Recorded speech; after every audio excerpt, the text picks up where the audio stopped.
Olá! Então, continuando com a leitura do livro Formação Econômica do Brasil, do Celso Furtado. Tá? Relembrando que eu estou lendo ainda o prefácio, que foi escrito por Luiz Gonzaga de Melo Veloso. Então, hoje ficou pendente os parágrafos para ler o parágrafo 17 e 18. Lembrando que são 29 parágrafos. Tá? Então, continuando a leitura do prefácio. Aqui começam a prevalecer as características estruturais e dinâmicas do que Wilson Cano chamou de complexo cafeeiro, entre aspas. Tá? A economia exportadora de trabalho assalariado e, portanto, obrigada à rápida monetização das relações econômicas, era capaz de induzir efeitos virtuosos, entre aspas, efeitos virtuosos internos, como a construção da infraestrutura de transportes, a urbanização e seus serviços, e o desenvolvimento de algumas indústrias de bens de consumo. A densidade de relações intrasetoriais criadas pela expansão do complexo cafeeiro criou a possibilidade da multiplicação da renda monetária a partir das receitas das exportações e, ao mesmo tempo, o risco de crise de balanço de pagamentos quando os termos de troca se tornavam desfavoráveis, fenômeno recorrente que suscitou as políticas de defesa do preço do café. Abre aspas. O complicado mecanismo de defesa da economia cafeeira funcionou com relativa eficiência até fins do terceiro decênio do século XX, diz Furtado. No século XX, fecha aspas, diz Furtado. Tá? Então, relembrando aqui. Então, o parágrafo 17 diz o seguinte, ó.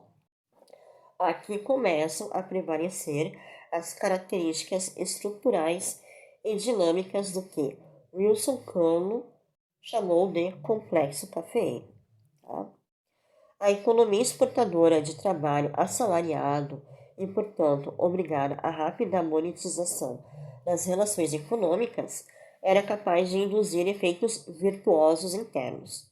Ou seja, o complexo cafeeiro, a plantação de café, fazia com que, exportando o café e pagando as pessoas que trabalhavam na produção de café, como antes era mão de obra escrava no Brasil, e começam a monetizar esse trabalho, começam a pagar em dinheiro, esse trabalho do café, de plantar e colher, como vira um trabalho assalariado, isso gera uma rápida monetização das relações econômicas, ou seja, é todo aquele ciclo econômico, Para quem não lembra, na economia tem um ciclo econômico que tem as empresas e as famílias e o governo, tá? Ou seja, as empresas contratam a mão de obra das famílias para que elas trabalhem para as empresas, as famílias compram os produtos produzidos pelas empresas, as famílias são as pessoas que estão aptas a trabalhar.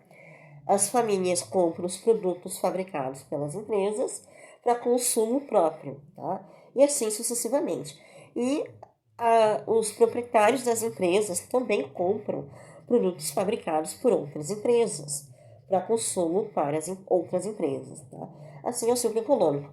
E nesse ciclo econômico tem o pagamento de imposto para o governo, Que daí as empresas pagam imposto para o governo, as famílias pagam imposto para o governo para consumo próprio e assim sucessivamente. Isso é o ciclo básico econômico, tá? Então isso começa a vir um ciclo econômico, que daí a fazenda está pagando os assalariados lá na produção de café, isso gera consumo interno. Então gera um ciclo econômico, tá? Então daí esse ciclo econômico, de relação econômica, gerava, vamos dizer assim, efeitos virtuosos, entre aspas, na época, tá? Como está escrito aqui, como a construção de infraestrutura de transportes, a urbanização e seus serviços e desenvolvimento de algumas indústrias de bens de consumo. Tá? E aí no parágrafo 18 fala que essa densidade de relações intrasetoriais criadas pela expansão do complexo cafeeiro, esse ciclo econômico, criou a possibilidade da multiplicação da renda monetária. Tá? Multiplica a renda, né? Todo esse ciclo, né? Tudo que tu vende, tudo que tu produz, tu vende e vai gerando renda. Vai multiplicando essa renda. Tá? Então, isso aí gera uma multiplicação da renda monetária a partir das receitas das exportações, né? E, ao mesmo tempo, o risco de crises de balanço de pagamentos. Quando os termos de troca se tornavam desfavoráveis, esses termos de trocas seriam, ao meu ver, a inflação, tá? Quando esse termo de troca se torna desfavorável, né, que para mim é a inflação, fenômeno recorrente, né, que suscitou as políticas de defesa do preço do café. Tá? Aí que diz, né, o complicado mecanismo de defesa da economia cafeeira, o complicado mecanismo de defesa da economia cafeeira funcionou com relativa eficiência até fins do terceiro decênio do século XX, diz Furtado. Tá? Então tá, chega por hoje, deu para entender, né? Então hoje eu li o parágrafo 17 do livro do Celso Furtado, que quem escreveu foi Luiz Gonzaga de Melo Veloso, parágrafo 17 e o parágrafo 18. Tá? Amanhã, se eu não tiver nenhum imprevisto, eu vou ler o parágrafo 19 e 20. Tá? Então é isso aí. Chega por hoje e tchauzinho.